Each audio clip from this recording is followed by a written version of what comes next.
Salut, c'est Hugo, j'espère que vous allez bien. Nous sommes le mercredi 29 juillet et on est parti pour un nouveau petit résumé de l'actualité. Déjà, aujourd'hui, je voulais faire le point sur les très nombreux pays du monde qui ont décidé de se reconfiner ces derniers jours. En effet, face à un retour de l'épidémie, plusieurs pays ont pris des mesures importantes. Par exemple, en Espagne et plus précisément en Catalogne, il y a un vrai reconfinement dans une partie du territoire. Depuis le 17 juillet, près de 200 000 habitants doivent rester chez eux. D'ailleurs, plus largement dans la région, 4 millions de personnes sont invitées à rester chez elles sauf besoin de première nécessité, et les réunions de plus de 10 personnes sont interdites. Autre exemple, au Royaume-Uni, c'est la ville de Leicester qui a été reconfinée partiellement le 29 juin. Les restrictions se sont allégées la semaine dernière, mais il est toujours interdit par exemple de se réunir à plus de 6 personnes à l'extérieur, et les restaurants et les bars sont fermés jusqu'à nouvel ordre. Vous l'imaginez, l'Europe n'est pas la seule zone touchée par ces reconfinements. L'Australie, qui était pourtant peu touchée par le coronavirus, a dû reconfiner toute la région de Melbourne, dans le sud du pays donc, et ce suite à une hausse des cas. Certaines provinces d'Inde ont également dû reconfiner leurs habitants ce mois-ci. Ça représente au total environ 140 millions d'habitants, soit 2 fois la population de la France. En fait, selon le journal Le Monde, au moins 232 millions de personnes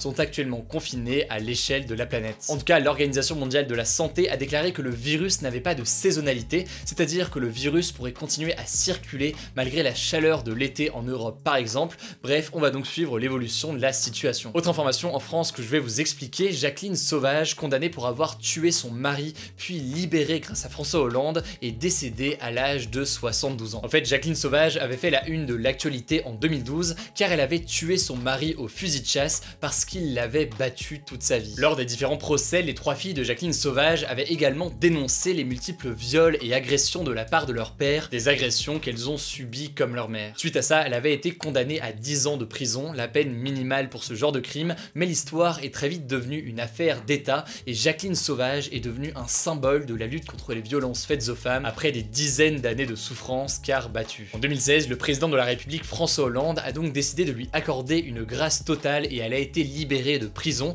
La grâce présidentielle, qu'est-ce que c'est? Eh bien, c'est un pouvoir du chef de l'État qui lui permet de supprimer ou de réduire une peine de prison. C'est une pratique par ailleurs qui est de plus en plus rare. On a donc appris aujourd'hui le décès de Jacqueline Sauvage à l'âge de 72 ans et si jamais vous voulez plus d'informations sur son histoire, je vous mets des liens directement en description. On continue avec l'astronaute français Thomas Pesquet qui se prépare à repartir dans l'espace, mais cette fois-ci à bord d'un vaisseau américain SpaceX. Thomas Pesquet avait déjà passé 6 mois dans l'espace à bord de la Station Spatiale Internationale, l'ISS en 2016. En gros, l'ISS est un peu comme un laboratoire qui tourne autour de la Terre pour effectuer des recherches scientifiques sur l'espace. L'ISS a été lancée par la NASA, l'agence spatiale américaine, mais elle est aujourd'hui co-gérée par des agences spatiales européennes, russes, japonaises ou encore canadiennes. Thomas Pesquet a donc été sélectionné pour une nouvelle mission appelée la mission Alpha. Il doit décoller fin mars 2021 depuis la Floride et il restera à bord de l'ISS pendant 6 mois alors que sa mission va être notamment d'étudier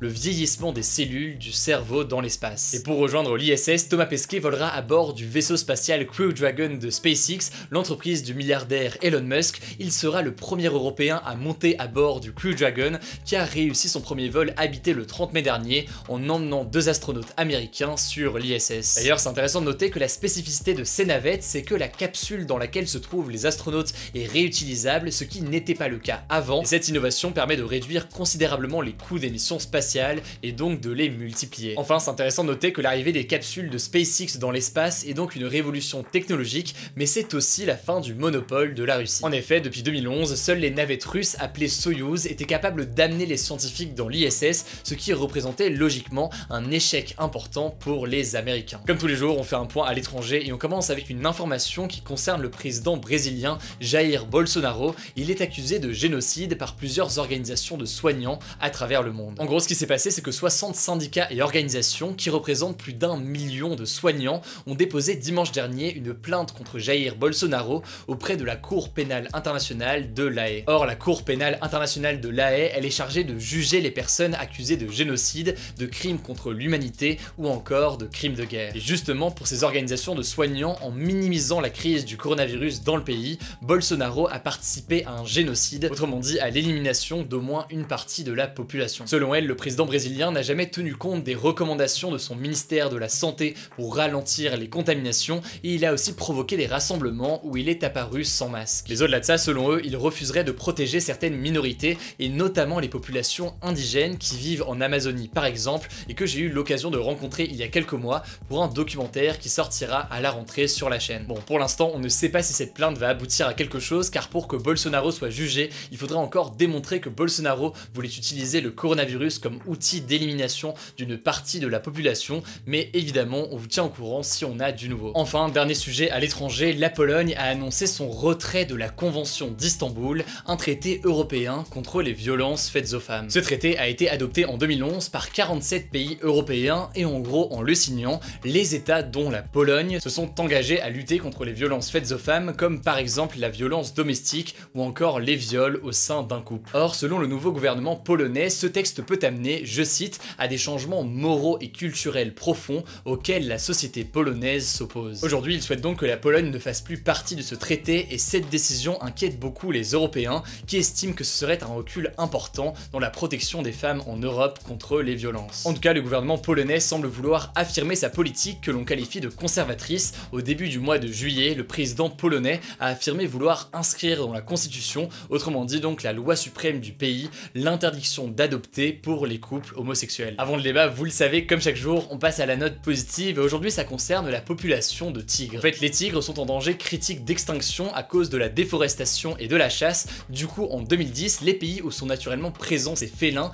s'étaient engagés à doubler leur nombre d'ici à 2022. En l'occurrence, en Inde, où se trouve 70% de la population mondiale de tigres, le pari semble déjà réussi. Le nombre de félins en 2019 a doublé par rapport à 2006 et on observe également une augmentation similaire dans d'autres pays, comme par exemple en Thaïlande. Ces efforts redonnent donc logiquement de l'espoir dans la conservation de cette espèce toujours en danger et si ça vous intéresse, je vous mets des liens directement en description. Hier, je vous ai demandé si le gouvernement français faisait suffisamment pour lutter contre les abus au sein de la police. Comme d'habitude, vous avez été plus de 100 000 à voter et vous êtes une grande majorité à dire que le gouvernement n'en fait pas assez. Le débat du jour, quant à lui, c'est le suivant. Pensez-vous que la région où vous habitez sera reconfinée cette année? Alors, je le sais, on a connu des meilleurs sujets de débat, mais c'est pas évident d'en avoir un nouveau et un bon chaque jour. En tout cas, pour participer au sondage, c'est très simple. Vous cliquez sur la chaîne Hugo Décrypte, vous allez dans l'onglet communauté. À ce moment-là, vous aurez le sondage et le débat du jour, ainsi que les sondages des jours précédents. Évidemment, pensez à vous abonner à cette chaîne YouTube si ce n'est pas encore le cas. Je crois que j'ai tout dit, prenez soin de vous et on se dit à demain pour un nouveau résumé de l'actualité du jour.